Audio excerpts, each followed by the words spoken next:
नमस्कार दोस्तों, मैं हूं सूरज और आप सभी का स्वागत है हमारे YouTube चैनल द स्पर्श स्क्रोल पर।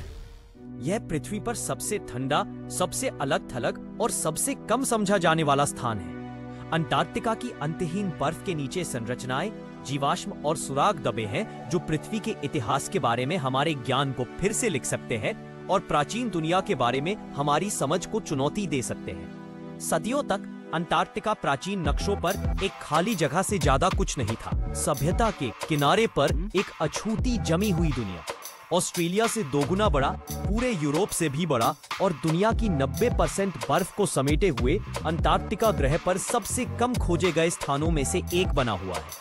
लेकिन जैसे जैसे तकनीक उन्नत हुई और खोज गहरी होती गई, कुछ अजीब सामने आने लगा। प्राचीन नक्शों से जो महाद्वीप को बिना बर्फ के दिखाते हैं, लेकर उपग्रह छवियों तक जो प्राकृतिक होने के लिए बहुत ज्यादा समृद्ध आकार दिखाती है, अंटार्कटिका बर्फ और खामोशी की धरती से कहीं ज्यादा बन गया है। छिपे हुए अनुसंधान क्षेत्रों, वर्जित खोजों और अस्पष्ट दृश्यों की फुसफुसाहट ने रहस्य को और गहरा कर दिया है। इस वृत्तचित्र में हम ये पता लगाएंगे कि इस महाद्वीप पर क्या मिला है, इतिहास में चली आ रही कहानियां और वे कैसे बर्फ के नीचे छिपी चीजों से जुड़ सकती हैं। हम मिथकों, खोजों और जो इसे पृथ्वी का सबसे रहस्यमयी और एकमात्र वर्जित महाद्वीप बनाता है की जांच करेंगे। आप किंवदंतियां सुनेंगे, सबूत देखेंगे और खुद तय करेंगे कि अंटार्कटिका वास्तव में क्या छिपा रहा है। 2016 में अंटार्कटिका में एलेसवर्थ पर्वत पर ली गई उपग्रह छवियों ने जिज्ञासा की लहर पैदा कर दी। बर्फ के बीच छिपा हुआ एक विशेष चोटी अलग दिखती थी, एक पर्वत जिसके 4 नुकीले चेहरे और एक नुकीला सिरा था। ऊपर से यह पिरामिड के आकार का निर्माण एल्सवर्थ पर्वत के दक्षिणी हिस्से में स्थित है, जो पैट्रियट हिल्स रिसर्च बेस से ज्यादा दूर नहीं है। यह लगभग 4150 फीट ऊंचा है और हवाई दृश्यों से साफ दिखाई देता है। भूवैज्ञानिकों ने जिन्होंने इस क्षेत्र का अध्ययन किया है, उन्होंने बताया कि जो पिरामिड जैसा दिखता है वह सबसे अधिक प्राकृतिक प्रक्रियाओं का परिणाम है। यह पर्वत, जिसे नूनाटक के नाम से जाना जाता है, एक चोटी है जो बर्फ के ऊपर से बाहर निकलती है। लाखों वर्षों में तेज हवाओं, ठंडे तापमान और पिघलने और जमने के चक्रों ने इसके चेहरों को आज हम जो देखते हैं उस नुकीले त्रिकोणीय आकार में तराशा है। इस तरह का कटाव, जिसे फ्रीज थॉ वेदरिंग कहा जाता है, ठंडे क्षेत्रों में आम है और यह पत्थर में आश्चर्यजनक रूप से नियमित आकार बना सकता है। इसी तरह की पिरामिड जैसी चोटियां स्विस एल्प्स जैसे स्थानों में मौजूद हैं, जैसे कि प्रसिद्ध मैटरहॉर्न। फिर भी अंटार्कटिक पिरामिड का आकार असामान्य है। त्रिकोणीय पक्षों वाली अधिकांश प्राकृतिक चोटियों में केवल 1 या 2 सपाट चेहरे होते हैं। इस पर्वत में 4 दिखाई देते हैं, जो इसे एक लगभग पूर्ण ज्यामितीय रूप देते हैं। यही कारण है कि कुछ शोधकर्ता और स्वतंत्र सिद्धांतकार मानते हैं कि यह सिर्फ एक पहाड़ से कहीं ज्यादा हो सकता है।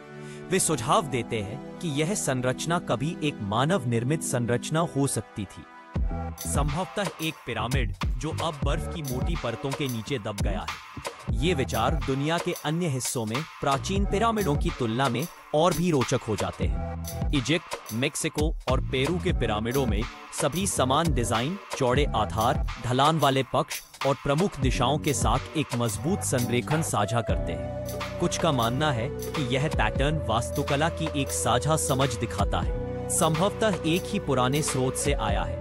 अन्य सुझाव देते हैं कि शुरुआती सभ्यताओं ने पिरामिड निर्माण को स्वतंत्र रूप से विकसित किया होगा, व्यावहारिक कारणों से इस आकार को चुना होगा, जैसे कि स्थिरता और प्रतीकात्मक शक्ति। बोस्नियाई पिरामिडों के आसपास एक समान सिद्धांत है, जहां कुछ का मानना है कि बड़ी पहाड़ियां प्रागैतिहासिक काल में बने सीढ़ीदार पिरामिडों के अवशेषों को छिपा रही होंगी।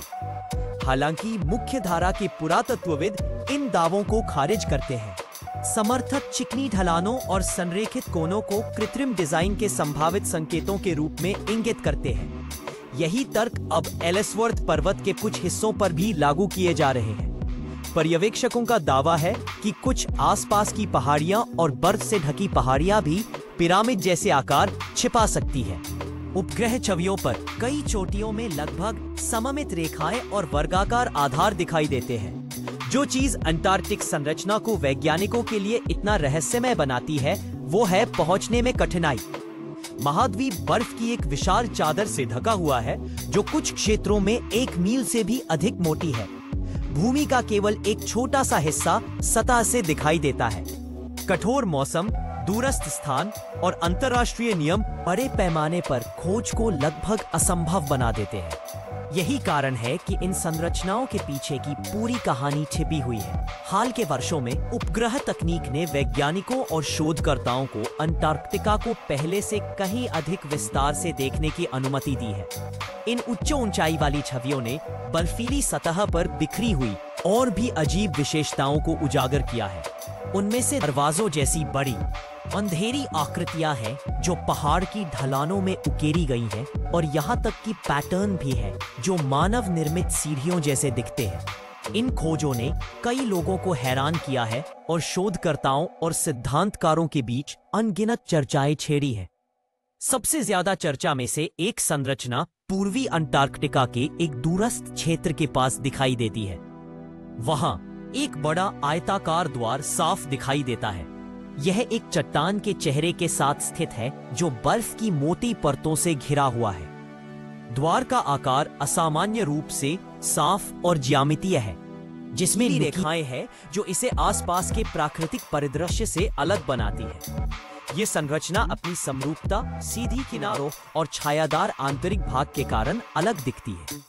कुछ ने अनुमान लगाया है कि यह दरवाजा कई मीटर लंबा और चौड़ा है, जो एक पूर्ण आकार के विमान के प्रवेश की अनुमति देने के लिए काफी बड़ा है। हिमंत विज्ञान के विशेषज्ञों ने प्राकृतिक स्पष्टीकरण दिए हैं। उनका मानना है कि इस तरह के द्वार चट्टान की संरचनाओं के चारों ओर बर्फ के क्रमिक संचलन के साथ साथ तेज हवाओं और तापमान में बदलाव से बन सकते हैं। समय के साथ पिघलने और फिर से जमने से बर्फ में अंतराल पैदा हो सकते हैं। जब बर्फ हिलती है तो ये अंतराल ज्यामितीय रूप ले सकते हैं। अन्य वैज्ञानिक सुझाव देते हैं कि कथित दरवाजा बस एक रिज का शीर्ष हो सकता है, जो पिघलने के कारण बर्फ के स्तर में कमी के रूप में उजागर हुआ है। एक और पजलिंग खोज अंटार्कटिक तट के पास सबसे दक्षिणी द्वीपों में से एक पर मिली है। बर्फ से ढके आधार पर एक चौड़ा गुफा प्रवेश द्वार दर्ज किया गया था। गुफा का अंधेरा आंतरिक भाग यह देखना असंभव बनाता है कि अंदर क्या है, लेकिन जो प्रवेश द्वार को घेरे हुए है वह और भी अजीब है। ढलान के आधार पर कई अंधेरी क्षैतिज रेखाएं दिखाई देती हैं। वे एक दूसरे के समानांतर चलती हैं और धीरे धीरे ऊपर उठती हैं, जिससे पहाड़ में जाने वाली सीढ़ी का रूप बनता है। इस सीढ़ी जैसी संरचना को मौजूदा भूवैज्ञानिक मॉडलों द्वारा समझाना मुश्किल है। बर्फ या चट्टान की प्राकृतिक परतें ऐसे साफ सीढ़ी जैसे प्लेटफॉर्म नहीं बनाती है। कुछ ने अनुमान लगाया है कि ये आकार प्राचीन धने या असमान पिघलने के पैटर्न का परिणाम हो सकते हैं। हालांकि उनकी समान दूरी और सीधी डिजाइन एक अधिक जटिल उत्पत्ति का सुझाव देती है। यह विचार कि ऐसी संरचनाएं प्राकृतिक हो सकती है पर बहस जारी है। जो रहस्य को बढ़ाता है वह यह है कि इनमें से कुछ विशेषताएं समय के साथ कैसे बदलती हुई प्रतीत होती है। कुछ वर्षों में द्वार और सीढ़ियां साफ दिखाई देती हैं। अन्य में वे बर्फ की नई परतों के नीचे गायब हो जाते हैं। फिर तेज हवाओं या मौसमी बदलावों के बाद वे फिर से प्रकट होते हैं, कभी कभी अलग अलग आकृतियों या अतिरिक्त विवरण के साथ। लेकिन सुदूर अतीत में अंटार्कटिका वह जमी हुई रेगिस्तान नहीं था जिसे हम आज जानते हैं। इससे बहुत पहले कि यह अंतहीन बर्फ और गरजती हवाओं की भूमि बन गया, यह महाद्वीप जंगलों, नदियों और जीवन का स्थान हो सकता है। वैज्ञानिक सबूतों का एक बढ़ता हुआ समूह अब इस रहस्यमय भूमि की एक अलग छवि की ओर इशारा करता है, जो आश्चर्य और बहस दोनों को बढ़ावा देता है। एक सदी से भी अधिक समय से भूवैज्ञानिकों और पुरावनस्पति शास्त्रियों ने अंटार्कटिका की बर्फीली पपड़ी के नीचे दबे जंगलों के जीवाश्म अवशेषों को उजागर किया है। बियर्डमोर ग्लेशियर क्षेत्र में दक्षिण ध्रुव से सिर्फ 500 किलोमीटर दूर रॉबर्ट फैल्कन स्कॉट के 1912 के अभियान के सदस्यों ने बीच के पेड़ों जैसी पत्तियों की खोज की। शुरू में एक गलती के रूप में खारिज कर दिया गया, बाद के अध्ययनों ने उनकी प्रामाणिकता की पुष्टि की और दक्षिण में अलेक्जेंडर द्वीप और अंटार्कटिक प्रायद्वीप पर शोधकर्ताओं ने सीधे जीवाश्म पेड़ पाए जो अभी भी उस मिट्टी में जड़े हुए थे जिसमें वे एक बार पनपे थे।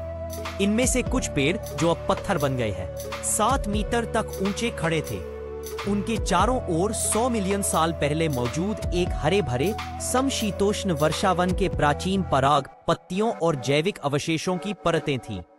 ये जंगल एक बड़े परिदृश्य का हिस्सा थे जिसमें घुमावदार नदियां, वेटलैंड्स और तटीय मैदान शामिल थे। महाद्वीप के दक्षिण ध्रुव के पास होने के बावजूद उस समय वैश्विक जलवायु नाटकीय रूप से गर्म थी।